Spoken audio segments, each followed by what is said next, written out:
Shakib respect deserve করে। যদি সরকার রাজি হয় তাহলে সাকিবকে দলে খেলানো উচিত। সাকিবের নাম নিয়ে মানুষের আই ওয়াশ করতে বারণ করলেন তামিম ইকবাল। এর আগে বিসিবি পরিচালক আসিফ আকবর জানান, পরবর্তী সিরিজ থেকে জাতীয় দলে খেলতে পারবেন সাকিব আল হাসান। তারই প্রেক্ষিতে এমন মন্তব্য করেন তামিম ইকবাল খান। আরো শুনুন প্রতিবেদনে। বিশ্বকাপ ইস্যু একদিনের জন্য হলেও ঢেকে যায় সাকিব ইস্যুতে, আর সেই সাকিব ইস্যু নিয়ে মুখ খুলেছেন তামিম ইকবালও। অফ স্ক্রিন উইথ সাইদ জামান পডকাস্টে তামিম ইকবাল বলেন, সরকার যদি সবুজ সংকেত দিয়ে থাকে, সব দিক থেকে ঠিক থাকে, আপনারা যদি মনে করেন সে এখনো সামর্থ্যবান, তাহলে আপনারা এনে খেলান। আর যদি এটা শুধু আয়স করার জন্য চেষ্টা করতেছেন, তাহলে এই কাজটা কইরেন না।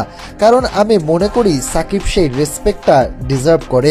একদিন আগে বিসিবির মিডিয়া কমিটি চেয়ারম্যান বলেন, আপনারা সাকিবের ফেরা নিয়ে অনেক প্রশ্ন করেছিলেন, আপনাদেরকে অবগত করতে চাই আমাদের বোর্ড ও ব্যাপারে আলোচনা করা হয়েছে।